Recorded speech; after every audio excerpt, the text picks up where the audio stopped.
So I'm driving to work today, listening to Letters from an Astrophysicist by Neil deGrasse Tyson, one of my all-time science heroes. And he has a quote in the book that says, knowing enough about a subject to think you're right, but not knowing enough about a subject to realize you're wrong.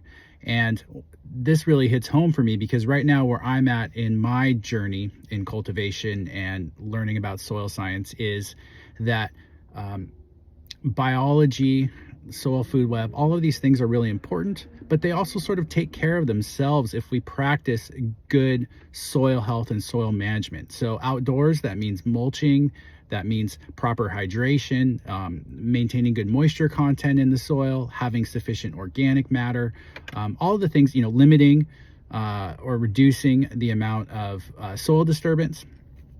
All these things have wonderful benefits, and we see this all the time.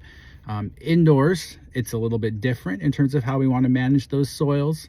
But overall, I think this speaks to me because right now I'm having a conversation with someone on Reddit who is upset with me, upset with the podcast, feels I've sold out to the Chemical Brothers because I acknowledge on the podcast, and I have people on the podcast that talk about either the proper use of chemical fertilizers, whether they're researchers, because most researchers are using mineral salts, or the fact that I acknowledge that mineral salts at appropriate doses do increase soil biology, and there's a lot of research out there to support that.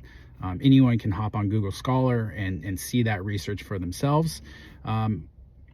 Or the fact that when we talk about growing giant vegetables, so if we're talking about yield, there's a lot of evidence based on how people are cultivating all of these giant vegetables that, whether it's giant pumpkins, squash, tomatoes, they're all using this hybrid approach of mineral salts in low fertilization rates in combination with really good organic practices. Now, that's not to say I'm promoting this. For myself, I grow only using organics. That's very important to me. But I have to acknowledge that this does work, and it's an effective way for people who are pursuing yield.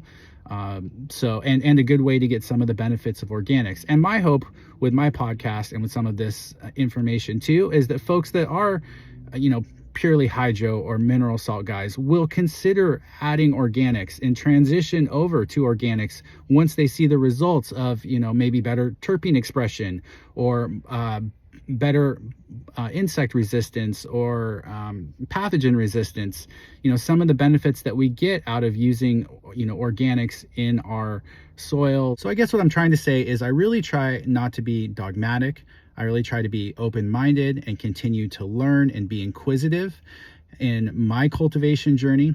And in terms of all of the things that I've learned so far about the soil food web, about biology, I find that a lot of that really does take care of itself. And if we can manage our soil properly through soil testing, we can really get a lot of the benefits of organics as well as getting a proper fertilization rate. Because I find a lot of people on the soil food website really guess at fertility. And I think that's a big mistake because in terms of the tools that we have for managing our soil and soil fertility, a soil test is really the best option.